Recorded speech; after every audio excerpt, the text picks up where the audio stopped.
we've been working toward this night really for about 6 months.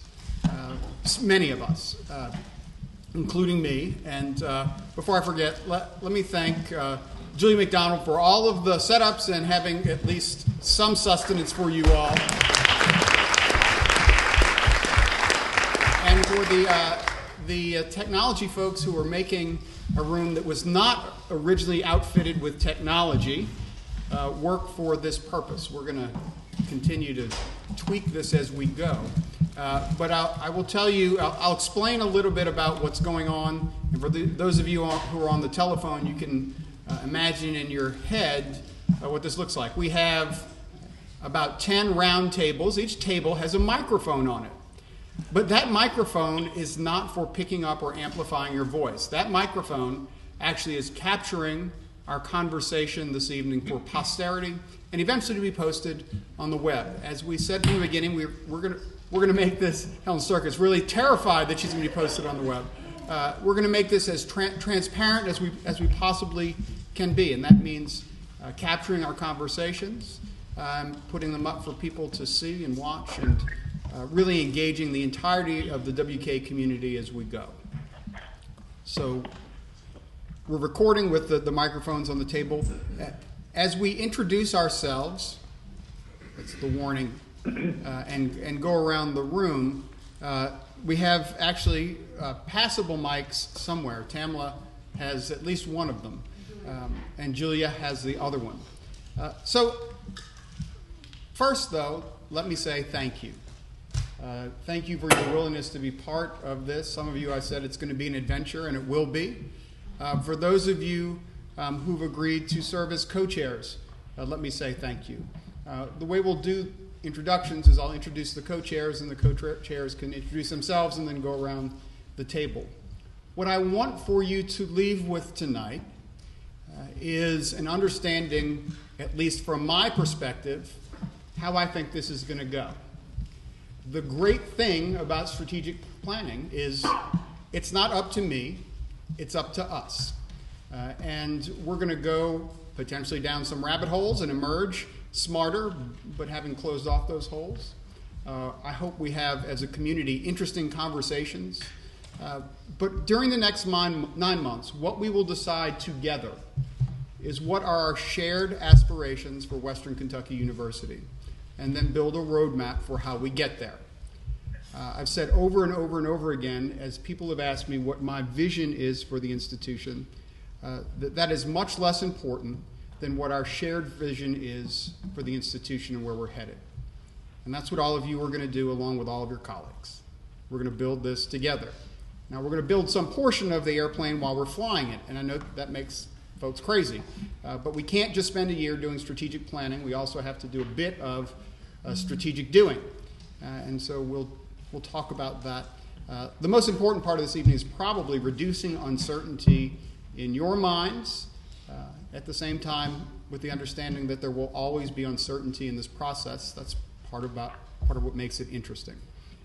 So with that, let me first introduce the two co-chairs of the entire process and our steering committee. I thought there would be one, but they were so good I had to pick them both. Paula Potter, who is co-chairing the steering committee, who is chair of management in the Gordon Ford College of Business, and Bruce Schulte, who's co-chairing the steering committee, who is department head of biology in Ogden. So if you all will stand and wave or do whatever it is, these are my partners in not crime, and really will be doing much of the guiding and heavy lifting, and will be not just my good counsel, but the good counsel of all of us. And so, Paul and Bruce, thank you for saying yes.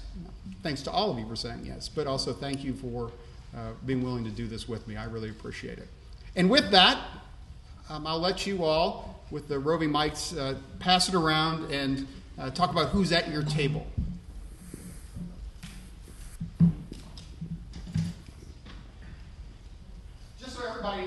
Just so everyone knows who everyone else is. I don't know that the person next to me needs introduction, so I'll let her do it herself. Thanks, Bruce. I'll stand so you can see me. I'm Cheryl Stevens. I'm Dean of the College of Science and Engineering. I'm Philip Bale. I'm on the Board of Regents, and on behalf of the board, let me extend our heartfelt thanks for everyone in the room that's participating in this. We understand what an important time this is in education and what a time for strategy. We need it, and we're looking for great things to come out of this group. So thank each and every one of you. Hello everyone, I'm Andy Dahmer and I'm the Student Body President and Student Regent for this year. Hello, I'm Ann Mead. I'm Senior Vice President for Finance and Administration. Hello, I'm Eric Reed. I'm from the History Department. Nice to see you. That's the totality so far of the steering committee.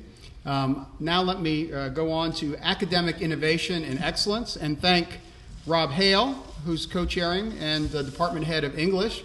Rob, would you wave for everybody? Yay. And Harold Little, who is co-chairing, and he's chair of accounting in the College of Business. And so with that, I will let the rest of the Academic Innovation and Excellence Committee introduce itself.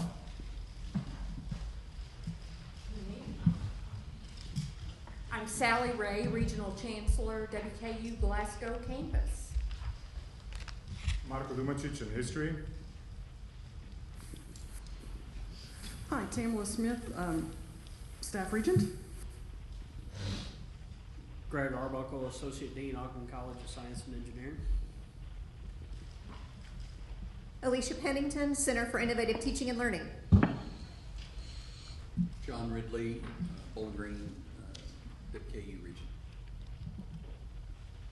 Jin Zhao from Psychology.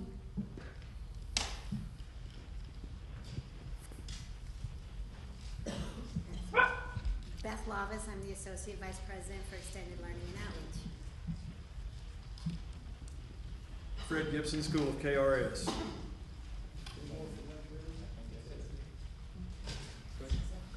Very good. Is there anybody on the phone who's part of the Academic Innovation and Excellence Committee? Seeing none, we'll move on to student success and experience. Let me thank both Jerry Today and Martha Sales. Jerry is the Executive Director and Associate Professor, Center for Teaching, and Martha is Director of, it says Talent Search here. What the heck does that mean? Too much. Can't put it all down here. It's actually TRIO and Intercultural Student Engagement Center. I knew that was wrong, so good. Unless you got a new job I didn't know about, which also might be possible. And would the rest of the working group introduce itself, please? Hi, I'm Dawn Hall. I'm the Director of School University Studies at South Campus. Chris Jensen, Director of the Academic Advice and Retention Center. Aaron Huey, Counseling and Student Affairs.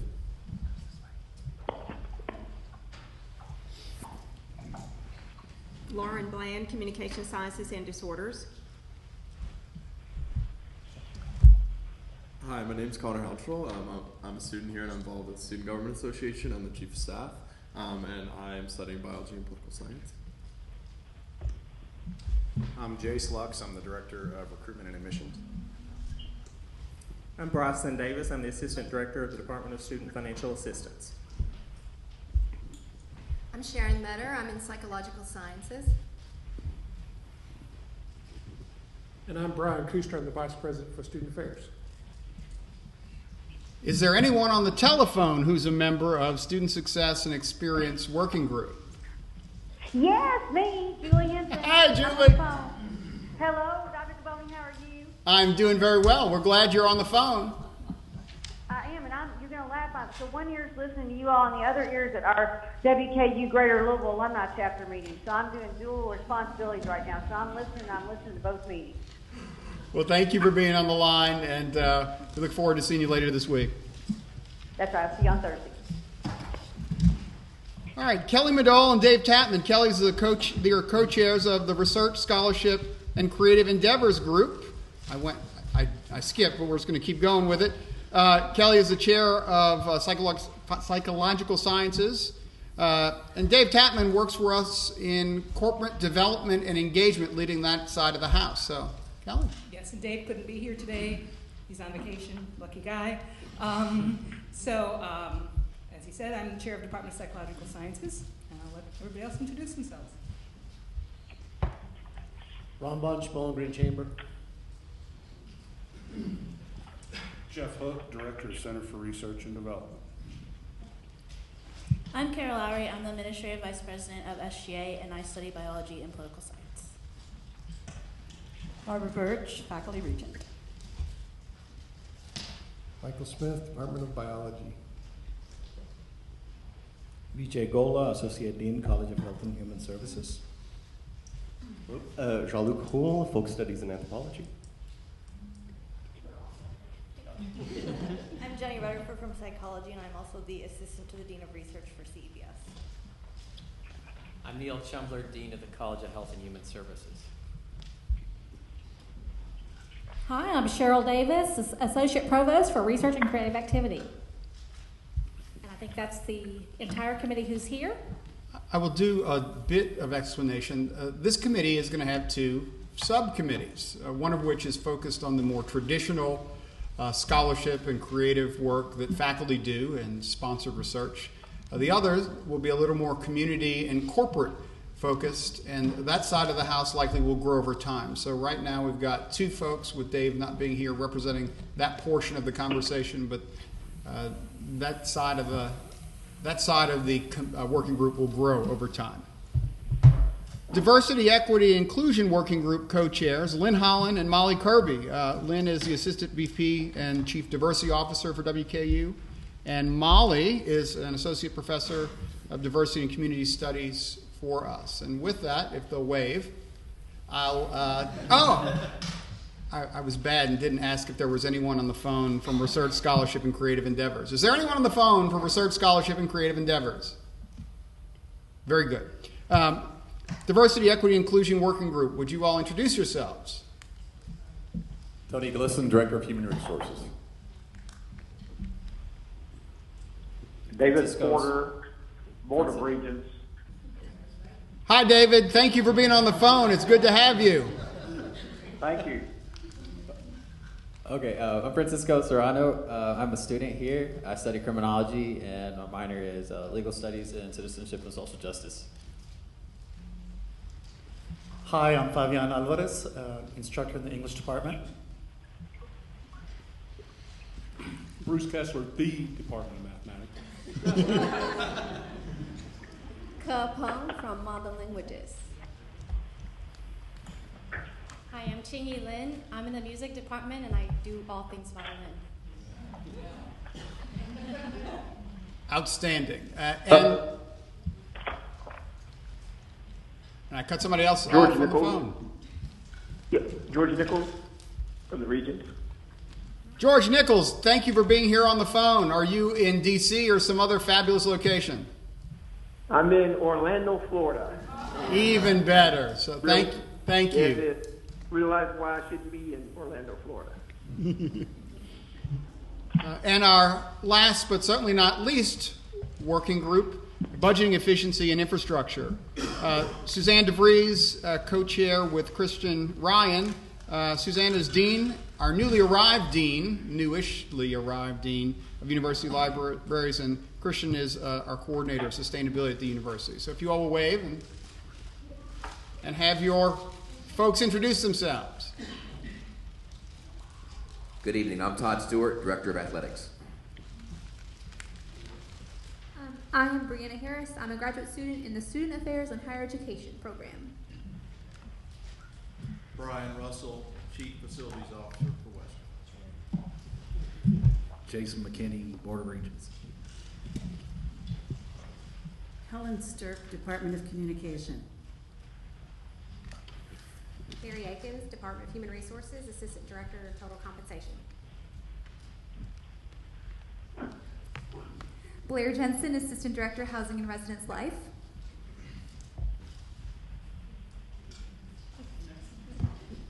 Brad Wheeler, Assistant Vice President of Business Services. Jennifer Tugas, Parking and Transportation. And there's one person on the line. Do we have everybody on the line for budgeting, efficiency, and infrastructure? Gil Johnson, member of the Board of Regents. Gil, thank you for being on the line, and thanks to everybody who's participating. There's one person who's not yet who introduced herself who'll be participating in this process, and saved her for last. Tuesday, if you will introduce yourself, and I will explain. Tuesday's not even quite sure what she's doing yet because but she's really smart and great with data. Tuesday, he'll be Director of Institutional Research. I love data. And Special Assistant. Special Assistant to the President for Strategic Planning. And Can you tell me what that is? We're going to discover together what that means for Tuesday and for me. But in all seriousness, during the transition process, and by the way, for those of you who served on the transition team, that you see there is a method to what appeared at that time perhaps to be a bit of madness. The folks who helped guide me through that transition really helped shape my understanding of the university, but also in particular Tuesday, but the rest of them, we looked at data in a way that perhaps we have not been doing in a while, and we shared data certainly at the Regents Retreat in a way that is intentionally forthcoming, and we're going to continue to do that. There was one last working group that doesn't appear on this list, and I'm not sure I like this term, but it's more of an enabling or an enabler work group, in many ways as the budgeting working group is. But it's really going to be focused on philanthropy and external relations.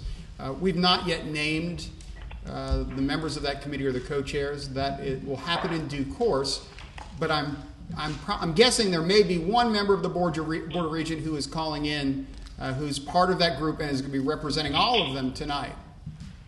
Freddie, are you there? Yes, I'm here. Freddie Higdon, Regent. Thank you for being on the phone. And Freddie, we will eventually wrap a committee around you so you feel more fulsome and supported. No comment on that, Freddie. Okay. Devil's in the detail. It is indeed. So here's my thank you all. And so here we go. What I want to walk through tonight is how I envision this unfolding during the next 8 or 9 months. And then I will give you, each of the working groups, the formal charge. We can ask a bunch of general questions of me, because this is still in some ways in my head. Bruce asked me the other night, have you ever done this before? And the answer to that is yes, in lots of different ways. At Loyola, as a very junior administrator, I saw strategic planning from the lens of a young fundraiser, but also as a member of staff council and benefits. And so I bring that perspective to it. At Vanderbilt, it was really as assistant to the chair of a department for special initiatives, which means everything a department chair doesn't want to do. And one of those things, a lot of the time, is either accreditation or strategic planning. So I got to see that from the perspective of a department chair and then eventually as an associate dean. And then at Kansas, was very much responsible for articulating for the institution what the outcome of a university-wide planning process was. Essentially taking what it is we're going to create together and turning that into a document that no harm meant to my faculty colleagues, I'm one of you, but into something that might be a little bit more compelling than what faculty members would write on their own. Meaning, this document has to sizzle, not just for us internally, but also for folks eventually who are going to turn this into fundraising priorities for the university and communicate with all of our external stakeholders what it means. So in the process of doing this toward the end, Public Affairs will engage and translate for us for some other audiences. The last part of what I've done, and I actually forgot this, we were having dinner the other night, I taught a course at Vanderbilt for about a decade, and the course was titled Strategic Marketing and Planning. And so at least I know how it works on paper and the different models. And we'll see how it turns out. It's going to be great. And it's going to be, if not fun, which I stopped saying about a month ago, it will at least be memorable, I hope. And my clicker, Julia, turn it on. Let's see. Aha. On. Next. So this is our mission statement, and it's long. Western Kentucky University, WKU, prepares students of all backgrounds to be productive, engaged, and socially responsible citizen leaders of a global society. The university provides research, service, and lifelong learning opportunities for its students, faculty, and other constituents. WKU enriches the quality of life for those within its reach. And I don't think we need to do anything to change that mission statement, because that requires about a 10-month process. But those of you who know me know that I'm pretty good at playing around the edges. And so what I describe as our mission is not necessarily our mission statement. But our mission as a student-centered applied research university, and we still haven't gotten that danged hyphen in there, student-centered applied research university, is to better our region, the Commonwealth, our nation, and the world by inspiring innovation, elevating communities, and transforming lives. You will hear the rhetoric and the narrative that we began creating together with the transition team 6 months ago and when I made my first visit to campus. This is important because this is where strategic planning begins. And you all will have, all these slides will be posted with that one edit to the website, and we'll share and we'll share this with you electronically in addition to on paper. So this is where bottom up meets top down.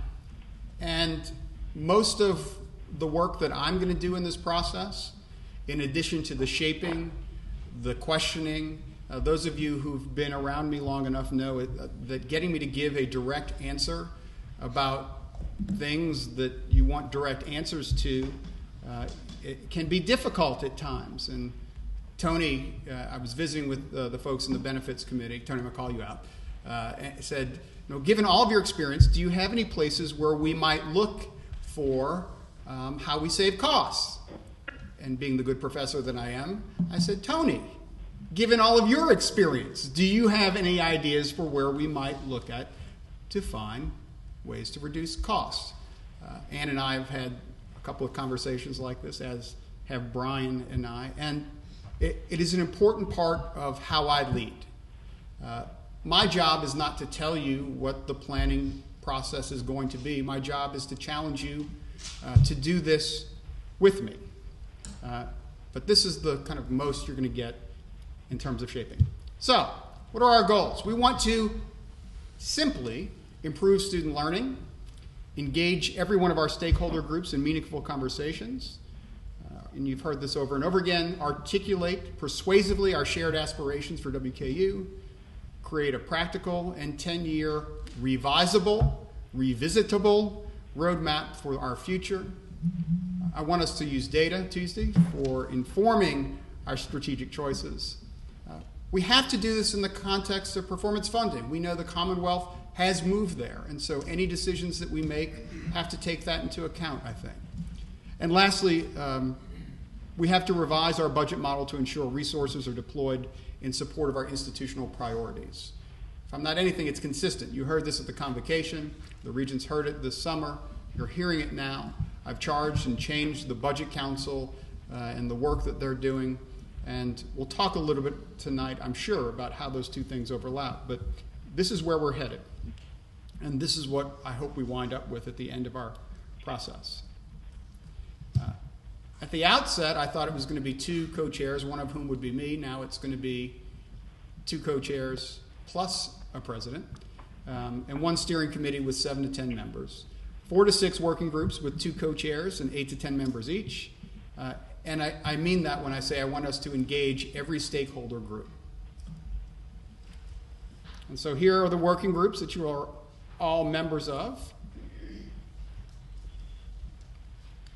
And I'm going to go back.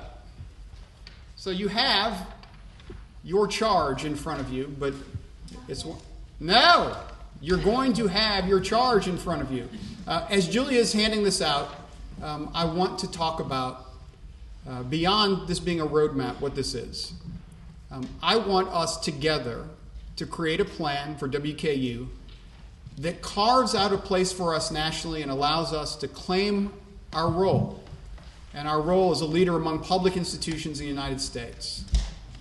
This is a tremendous opportunity. I want us together to seize the moment, to be aggressive, creative, and bold. Let me say that again. I want you to be aggressive, creative, bold. This is not something we have to push the envelope. And when I go through the working groups, I'll give you an idea of kind of where my head is and what I'm going to nudge or push or cajole you to do. I want us to leverage all the possibilities available to us as a student-centered applied research university. So thank you in advance for your service and your contributions to the process. As you consider the charge below and your service as a member of the steering committee or working group, this is what I need from you. I need your commitment tonight, and this is hard to do, and throughout this process, to put to the side your departmental, your academic unit, and your role affiliations. When we do this work, you're not a faculty member, a staff member, you're not a member of the College of Business or Potter, you're not an administrator, a faculty, a staff member, or a graduate student or an undergraduate student. You're just a representative of WKU. I need you to know and to embrace your purpose, which is to craft goals and strategies to enhance the entire institution, to elevate its trajectory, and to ensure an even brighter future for our institution. So here's your charge, if you so accept it. After collecting data, assessing our strengths, challenges, opportunities, and weaknesses, and detailing emerging themes, each working group will create an overarching goal statement for their area of focus. Additionally, underlying strategies should be created to support the pursuit of that larger goal. The optimal number of strategies will vary by group, obviously, and outcome metrics we'll use to measure our progress over time and our success. In January, so there's the timeline, each working group will hold open forums to share their draft goal, their strategies, and their action items. That will be an opportunity to collect feedback from the community, those who attend, and use that to compile draft recommendations to the steering committee. And the steering committee takes a big gulp. Additionally, we're going to post those white papers. Julia said to me, Caboni, you were so professorial, you're even assigning homework. And at least it's a 10-page paper. Don't ask me single space or double space. These will be posted on the strategic planning website to provide members of the university community an opportunity to comment on and refine the working group draft goal and strategies. So in February, and I intentionally was flexible on this, but early to mid, each working group will provide to the steering committee a white paper of approximately 10 pages in length, describing their group's suggested goals, strategies, and action items. Additionally, each group will create a goal map, which I will show you what that is, capturing the strategies and action items on a single page. The reductionism is tough to do, but essential, because it allows us to show simply, visually, and hopefully using compelling language what the heck we're going to do for the next 5 to 10 years. The steering committee will then take these white papers and distill them into a draft strategic plan document. So once we do that, we'll share that back out with the rest of the community in the late spring, with the entire community for additional feedback and comment. We'll revise one more time, and we get to this at the end, essentially presenting this to the Board of Regents in August so that we can get going aggressively from August 2018 to August 2028. During this process, as we assemble these white papers, draft goals, actions, action items and strategies. We're going to hold a monthly check-in, and the next two will be November 9th and December 6th. And what I'm going to ask you to do is come back and share out. There are about 6 or 7, so we're talking about 15 or so minutes for you to share out the work that you've done and solicit feedback from this group, and use that to shape the working group work ahead. So here are some guiding questions that I would like for all of us to consider as we go through this process. What institutional changes will position WKU as a national leader in our areas of intellectual strength, both in instruction and inquiry?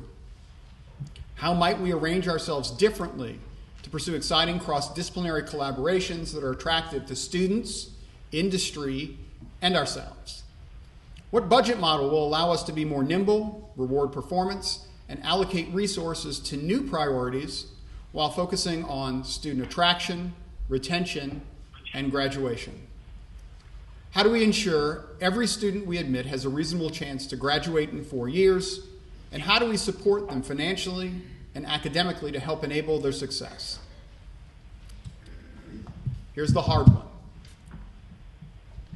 It's really easy to come up with new things that we should do. It's a challenge to ask what good things we're doing now that we're going to stop doing. We have an aggressive, achievable timeline we're going to use to build our plan. We'll present it to the Board of Regents for approval at summer, launch our new strategic plan next fall. Thank you for helping to shape the future of WKU. So I'll walk through a little bit more detail. We've gone through some of this. We're already to October, December 2017, thinking about assessment of strength, challenges, opportunities, weaknesses, emerging themes, and drafting of preliminary reports, open forums and feedback, revisions and incorporation of feedback, draft recommendations, steering committee distilling, entire draft plan to the WKU community for feedback, over the summer revising, presenting to the regents, approved, and then launch. I want to go back to the working groups just for a second. So academic innovation and excellence, and these are not ideas for you to pursue, although you might. I hope you consider them because they're interesting. For academic innovation and excellence, how has instruction changed? What does competency-based education mean? How is our marketplace different than what it was 20 years ago? How are we embracing that change and using it to move ourselves forward? What does online education do? What does hybrid learning do? What does credentialing mean? How do you stack them? Okay, that's plenty. All that, plus everything else you can come up with. And these are really just kind of from the top of my head. Student success and experience. What are we doing to support our students? I don't want to talk about replacing buildings. I want to talk about how do we create living learning communities down at the bottom of the hill. What does student engagement, social engagement, and academic engagement mean for an applied research university, but also for an institution that has 41% of its graduates as first-generation students? How do we make sure the 150 hours that are spent outside of the classroom are as engaging and as important as the 15 to 18 spent inside the classroom? How do faculty engage in the student life experience in a way that's educational and compelling and motivating? What about our living learning communities? How do we get smaller faster enough? Diversity, equity, inclusion. How do we make sure every person who comes to this institution feels a part? How do we make sure that we embrace our differences and use that in a compelling way to talk about how diversity makes us stronger and better and is necessary for a 21st century workforce? How do we make sure that everything that we have as an institution is an asset, not a detriment? And how we do it in a way that builds an even stronger WK community, WKU family? Research, scholarship, and creative endeavors. How do we make sure our reward structures for faculty empower, incentivize, and reward? How do we have multiple flexible reward schedules? How do we make sure that we're engaging not just the local community but business and thinking about what are the questions that our manufacturing industry needs to have answered that we can answer for them? Better, faster, cheaper than consultants in a way that builds experiences for our young people and our students. Budgeting efficiency and infrastructure. How do we make sure our place represent who we aspire to be? And how do we leverage the place and all of the stuff that's under the place, the cords, the electricity, the steam tunnels, the infrastructure for technology, to make learning and research even stronger? How do we make sure that our campus continues to be a symbol of who we are and represents our aspirations? How do we take all the resources that are scattered about and bring them together in interesting ways that saves money, that creates opportunity? How do we create career paths for folks by doing that? And I'm talking about shared service centers. What do those mean in the context of a student-centered applied research university and efficiency and budgeting? What are the other, look, we're not first to do this. What are the other budget models that exist out there? What are the pluses and minuses of them? How do we implement them in such a way that we elevate the whole institution and ourselves, and we reward ourselves, and we take care of our people and our programs? So that's what I do at 2 o'clock in the morning. I hope that's what you're going to do for the next 9 months in your individual groups. So we need to talk. We're going to talk about this. This is not just us in the room. It'll be all of our alumni, our students, our faculty community, our governance structure, our donors, our local community, our legislators, every person who has a stake in this institution. But on that website, we're going to put milestones and news releases, videos of these events, draft reports, opportunities for folks to share feedback, and our implementation updates once we launch the plan. You saw my first and my second strategic planning update. We'll continue to do that. At some point, they're likely to come, not necessarily from me, but from the three of us, from the two of you, to make sure that folks understand that this is really owned by the community. And obviously, my bosses, the Board of Regents, we're going to keep up to date more than monthly. Philip and I have our weekly call, and we're constantly talking about these things. So I would like to show you, and then I will talk about it, what a goal map looks like. And you've got, if you look on the, so do we have one that's filled out? As much as I want to wander around, I'm not allowed to. I'm posted behind the lectern. Julia's going to pull up a filled out one of these. You can't copy and paste this. This comes from another place. I just replaced the name at the top with the name of one of our work groups, Academic Innovation and Excellence. So you see in the oval, that's the group's goal. So Academic Innovation and Excellence is what I named your working group. But what you come up with as your big, audacious, hairy, compelling, amazing, transformative goal is up to you. And then public affairs will tweak it a little bit when we get to that place. But I want you to do that work and come up with how you describe simply what your goal is for your working group. And you're going to have some time to do that this evening. Folks on the phone will struggle to participate because we don't have breakout rooms for working groups, but we're going to work on that as we go. And then if you look at each of the columns, you'll see those 5 strategies. And when I said 5 to 7, renew, and I replaced the names so the innocent will remain innocent, or the guilty remain unnamed. WKU's general education curriculum, which we've done much of that work already. So why would we do that? It's up to you all. Integrate and streamlining academic advising, investing in opportunities for first-year intellectual engagement, enhancing experiential learning, promoting deep learning and high-order thinking through course redesign. And then under that, you see the action items. So how do we do that? Share draft educational goals and learning outcomes, develop recommendations for curriculum, establish core curriculum courses. Again, we've done much of that work as an institution with Colonnade. This is a different institution that had not done that, but as a result of this planning process had. You can probably guess where some of this came from if you know my background. Thinking about how it is we integrate and streamline advising by implementing block enrollment freshman year, adopting procedures to aid students in choosing majors, particularly if you're enroll and do not have a major selected, or a major, for example, only admits you after X number of hours, a la Gordon Ford. What are the clear paths we provide to professional schools?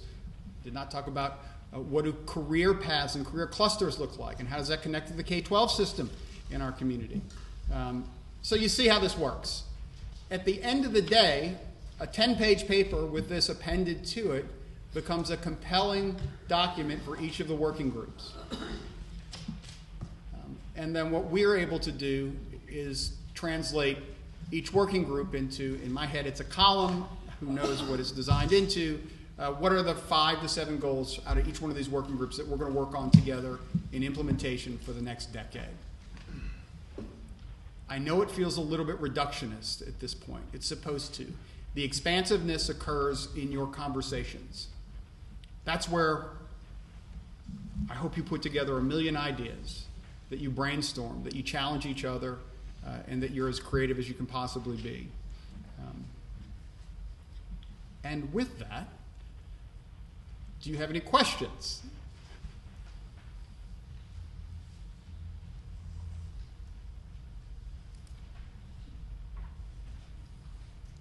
Oh, come on, Jerry. That was good pedagogy. 10 seconds and nobody even... I let him off the hook. There we go. Can I back out? Yes.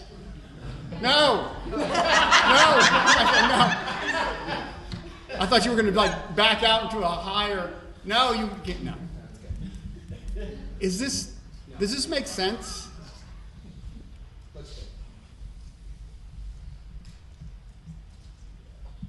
This may be something to be enumerated at a later date, but how would the forums be conducted to make sure that all stakeholder groups are involved? Good question. So when we talk about building the plan as it flies, this is one of them. I think in many ways it will be partially up to the working groups, but also partially up to the steering committee. So we haven't decided that yet. I can imagine a combination of video, either live stream or posted, the draft whatever materials are put up online for feedback. Folks who want to show up in person, these will be led by the co-chairs of each working group and a conversation facilitated. In my mind, whatever the 10 or so draft strategies are that you're using in the draft goal, I see those up on big posters spread around a room larger than this. 5 or dots or 3 dots or 6 dots, however many dots handed out, where people pick the ones that resonate the most with them to give you a sense of, are we on the right track or not on the right track? I think asking the question, what did we miss, will be important. And everyone who's interested will have the ability to engage in that. We also will have community surveys as we get closer to the end, where you share out the whole thing, you ask for feedback on all these things, and it allows us to do it. But I think you think about every channel that we can use, and we need to use it. I do not want to do a live chat on Twitter, though.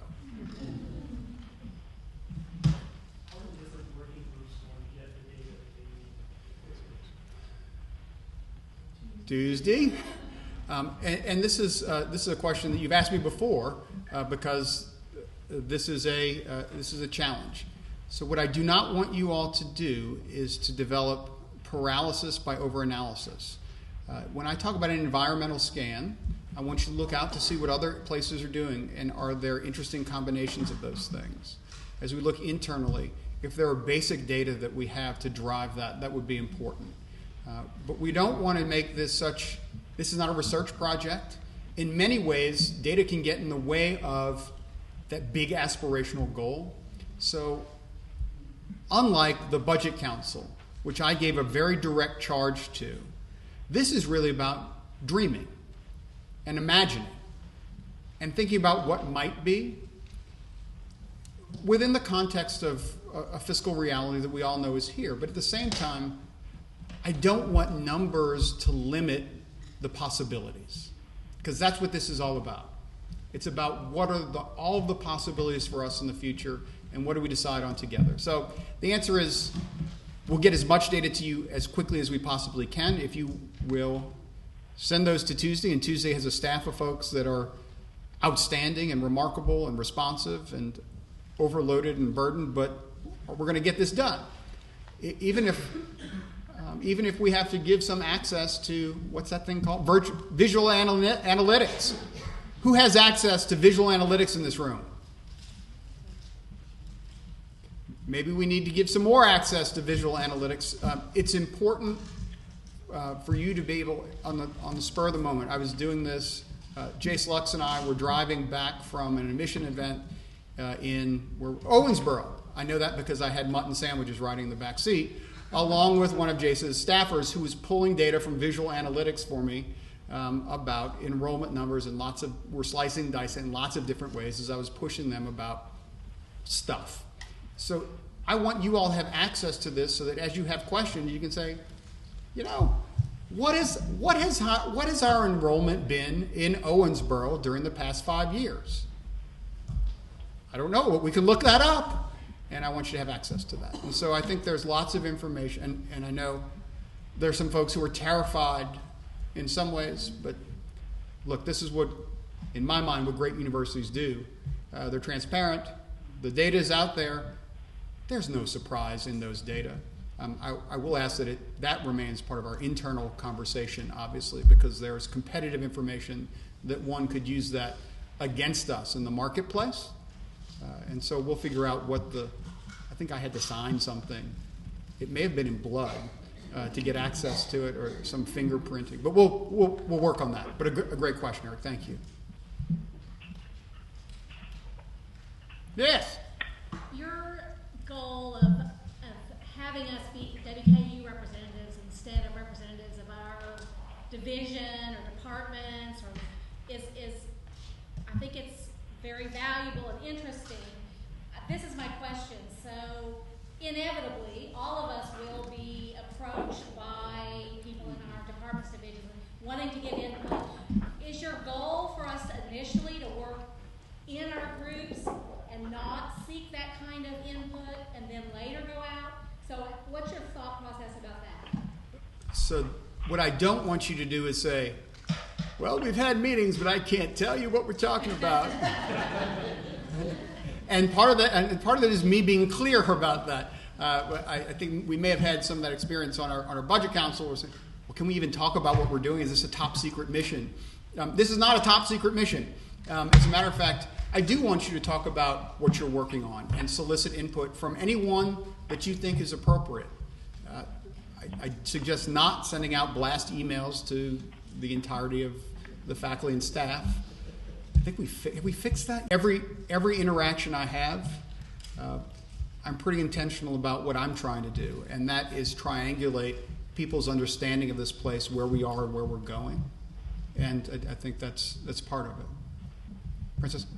My question is, so I just want to clear up, there's going to be new data released, but you want us to use the data that currently exists, because I've looked at that data, and so I know that it's out there as far as like our demographics and everything to do with with WKU, but there is going to be a new year released, I'm assuming?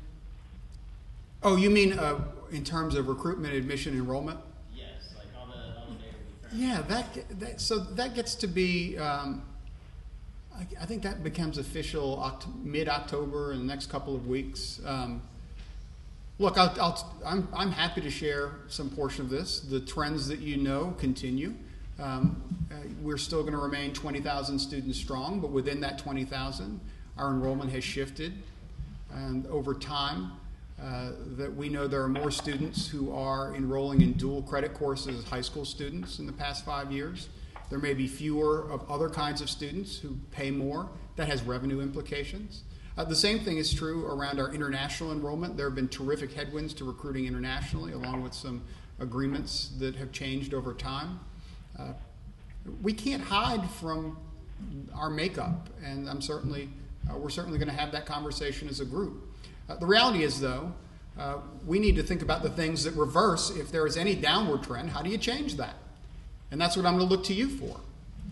The way you change that is by creating excitement, enthusiasm, interest, folks who want to be part of something, and making sure that our scarce resources are aligned, for example, with students, to help ensure we attract more, retain more, graduate more. But there are also decisions to be made around admission and making sure that every person we admit has a reasonable chance of graduating, and being willing to take what is a one-year revenue hit to deal with that. And so there's some portion of that that is an administrative decision that, as much as I'd love to wait for another year, we're not going to.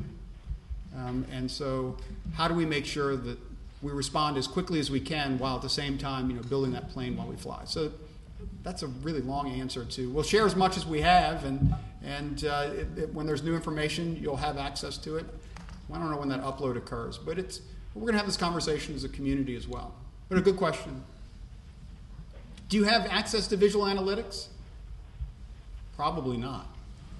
Well, I don't know if students can. That's a problem. We have this thing called FERPA and some other stuff, and but we can help get answers to questions for the working group, who can then make sure that you see those. And so we may not open the entire black box up and let you climb inside, but we'll certainly open the lid up and help you see it. So. I want to piggyback on Cheryl's question a little bit, because I think inevitably one of the problems of seeking input from people on an informal, qualitative basis is you're going to seek input mostly from people who are like you. Yep. Even if you try not to, it's really hard. And I know other universities in this process send out, for example, surveys like Qualtrics or something to faculty, which, I mean, that's got some problems too, but at least the people who are interested in that issue will respond. Mm-hmm. And I wonder if you see that as part of the process, or if you'd rather sort of coordinate that more so people aren't getting a bunch of different ones, or if you just see that as like, hey, go out. Yes, so as your working group does that work, my hope is that at our November meeting, those of you who are interested will share that, and Tuesday and I will have that conversation around. My goal would be to have that go out in early January as folks are returning from, or after Thanksgiving, and then, at the medium size, you got to know something and where you're headed. What I don't want to do is put up to the entire community, hey, here's a blank slate. There's a reason I picked each of you in this room. I mean, I've had 150 visits with faculty, staff, and students, if not more, during the past 3 months. I picked people who said something that struck me, who had a perspective, who I trusted, who represented a perspective. And there are a variety of those perspectives in this room. I think, given that there are about 75 or 80 of you, we have a pretty good cross-section of the institution. And you got to remember how else that I asked for this. I sat down with governance and said, who are the people with whom I should visit, including the University Senate. And I asked Andy to come up with names for who we should include. And I asked staff council to give me the names of folks they thought I should sit down with. This has been an inclusive process from the start and will continue to be. So we've got a good cross-section here. I'm confident that it represents who we are as an institution. At the same time, I understand the need for transparency and giving everybody the opportunity to weigh in. But I also want you to do the hard work, which is come up with the goals and what you think we need to do.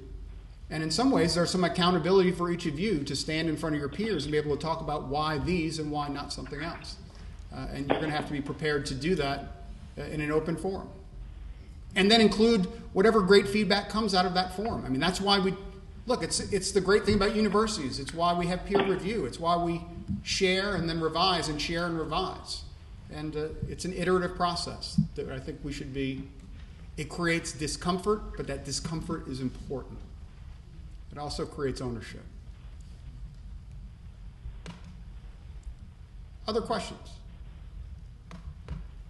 So we talked a little bit about the budget council and their charge. Aha! Budgeting and that falls under our area. So I don't think anybody on the budget council is in our group, but I'm assuming we don't want a bunch of overlap with people doing the same type of work in different circles. So should we be meeting with them? You guys see where they are, because they're ahead of us, I know.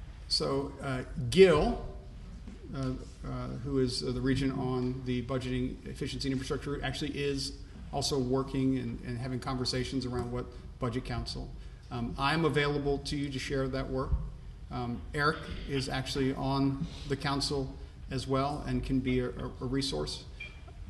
This is why having your group, and Susie, you asked me about this before you said yes, which was a smart thing. Why do we exist when you have a budget council that you've made very clear you've provided this direction to? And for me, I don't want to be as directive with this group. I want to see what emerges from your conversations.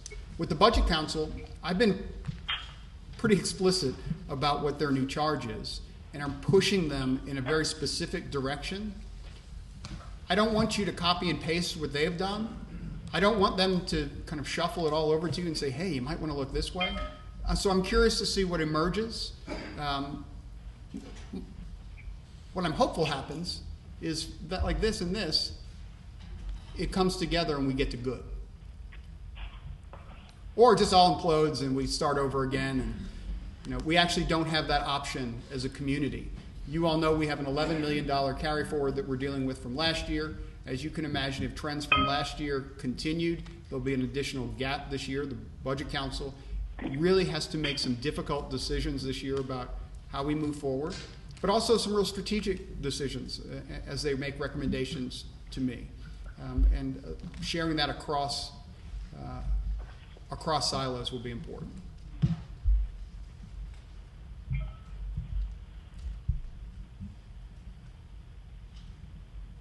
One hour in. Okay.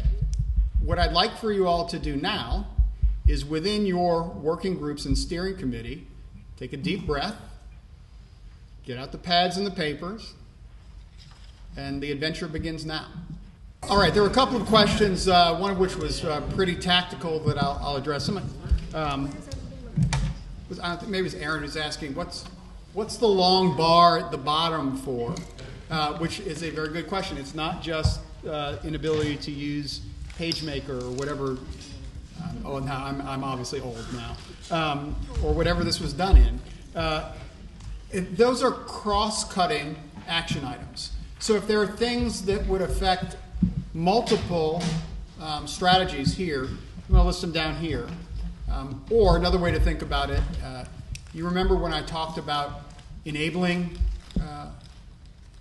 working groups?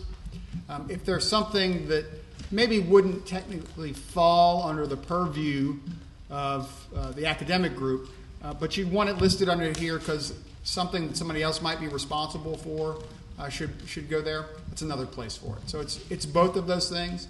I prefer to think about cross-cutting goals, but also enabling activities would be good as well. One member of the steering committee wanted me to reiterate that on the guiding questions, the final one is a really tough one to answer. What good things are we doing now that have either outlived their usefulness, are ineffective, or can we no longer afford to do, or are not core to our mission? That's not just for the steering committee to answer. So as I look to each of your working groups, I'm going to expect you and ask you to grapple with that question. Again, it is difficult to do, but we must. We must. We have scarce and finite resources, and we must be intentional and brutally honest about how we're deploying them and how we evaluate how those scarce dollars are being spent. And one of the ways we do that is by asking tough questions of ourselves. And so I'm not going to let anyone off the hook, and we shouldn't let ourselves off the hook. So thank you, dear steering committee member who shall remain nameless. One last thought that I had, and this is interesting because there are two schools of thought on this. As we wrap up, I'm actually going to pass the baton to Bruce and Paula. So you don't want to get too concrete too quickly, right? So you don't want to have 5 or 6 or 8 things that you immediately have centered in on, because that can choke off conversation and creativity and big thoughts, and maybe we don't know enough for that to happen yet. At the same time, for those of you who've been part of these processes, design thinking is a wonderful tool.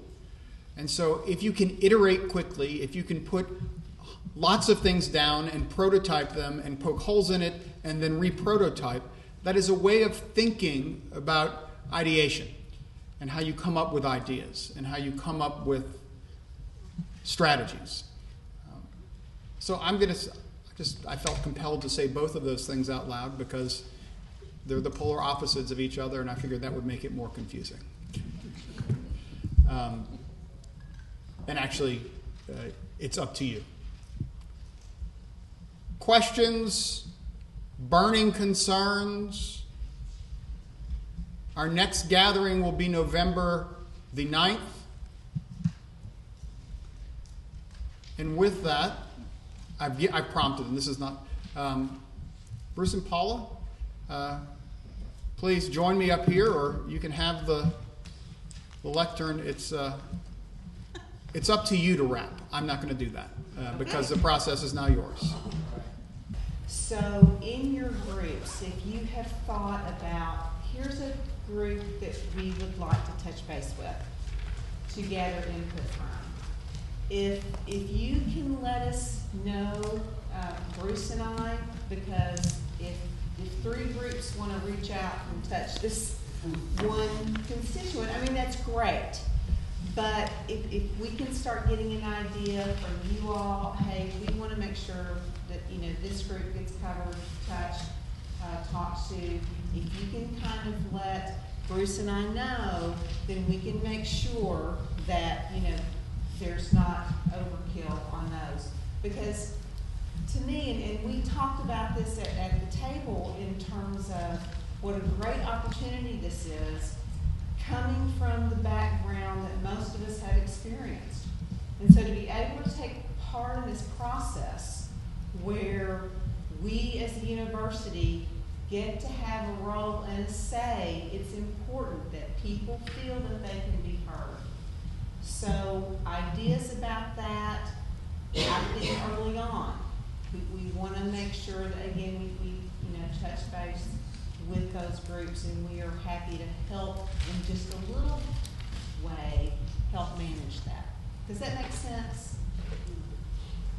Okay. So that's one of the things that we talked about. Yes. Question that came up in our group was technology, which spans everybody here. So when you were mentioning if you want to reach out to other people for consulting, technology just kind of came to the forefront. For example, a course management system, or a budgeting and purchasing tool, or something like that. Can you maybe address that? Can you help me understand your question? So when you say like a course management system in terms of integrating technology into all these different groups think and approach things as far as efficiencies and other things. You mentioned if multiple people want to go to others for consulting, and technology came to mind to me, where technology would cross-purpose a lot of these different groups. Oh, okay.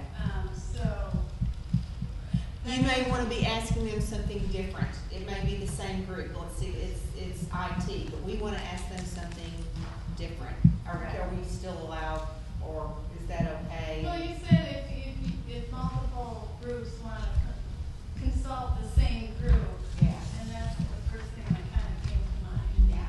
Well, and I think it's perfectly understandable that what you want to talk to them about differs from what possibly another group wants to talk to them about. Might depend on how you want to do it. Like someone brought up a Qualtrics survey earlier, and I think Kelly did, but if we want to do that, for instance, with some group, and it's a group that a lot of you want to touch, you might each want to put in, and we can do one survey of 15 or 20 questions rather than 5 or 6 different surveys of 15 questions. And then this group, by the time they get the 4th survey, is kind of going, we're not even answering this anymore, just going right to our trash dump, So that's what we kind of mean is if there's common groups that you all, or some of you want to touch, that we can coordinate how we reach out to them. Is it a forum?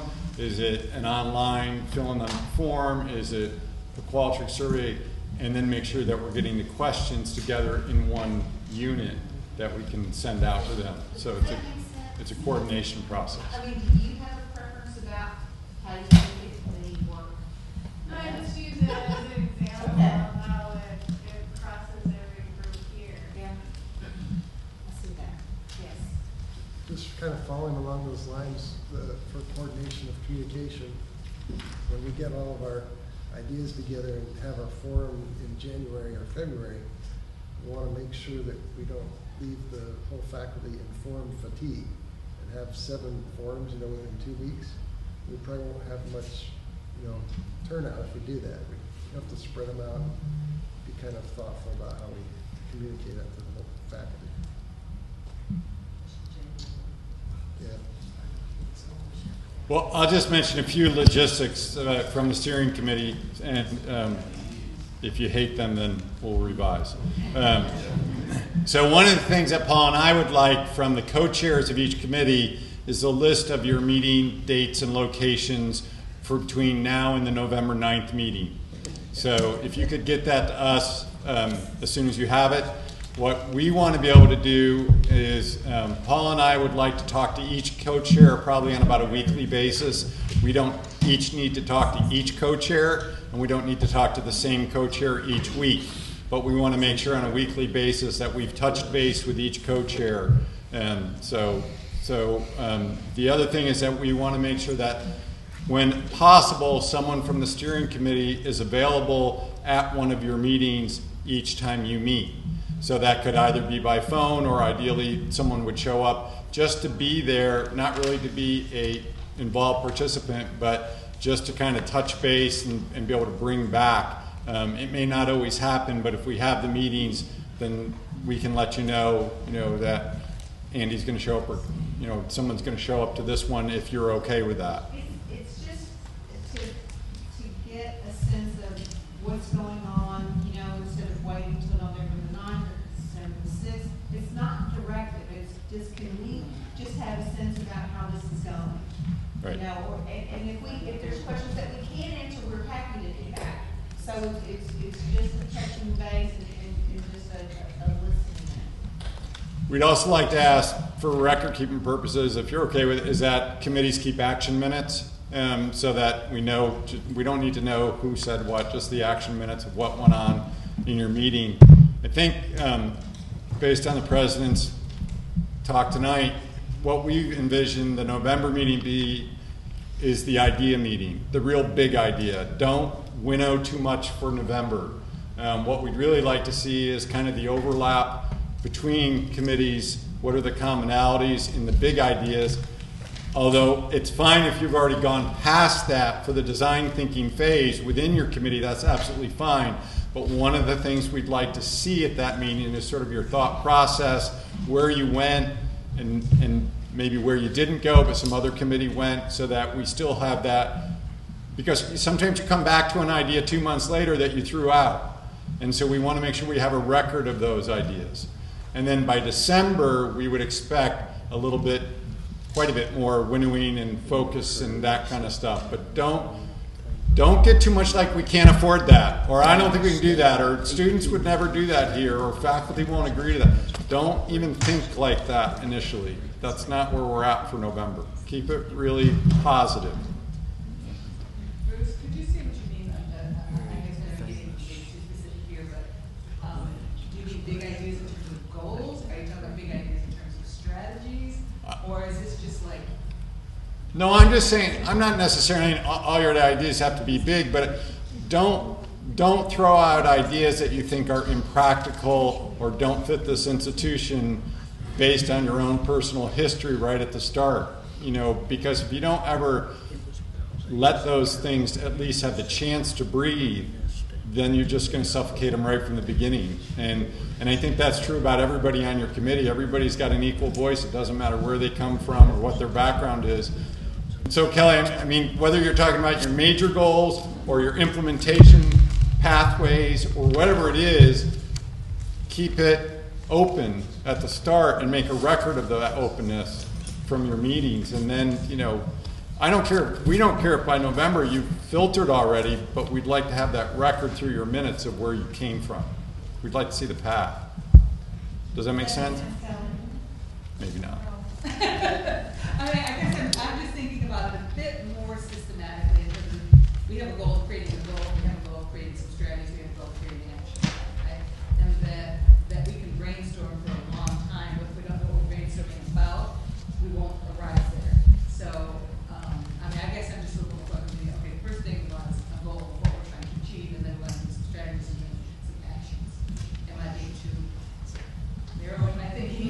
You're being pretty Ogdenish there, I'd say. Well, thank you, I take it as a compliment. I've lived through some portion of this, and so it is a great question because that what lives in that oval, that's a really important thing to come down to because that's the goal. But you don't want to choke that off. But you don't want to have 10 huge goals. So how many of them are, it's in different flavors of the same general kind of goal. But I think where you do all that creation is really around all those strategies. So, I gave you all the very simple name of scholarship, creative endeavor, and inquiry or something. It's up to you all to figure out what the goal is that goes with that. And then, I think the place where you just do lots and lots and lots of thinking is all of those individual strategies. But figuring out the goal is tough too.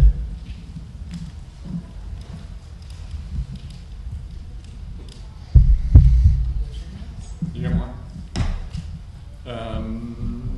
No, I think that's. Any other questions for us?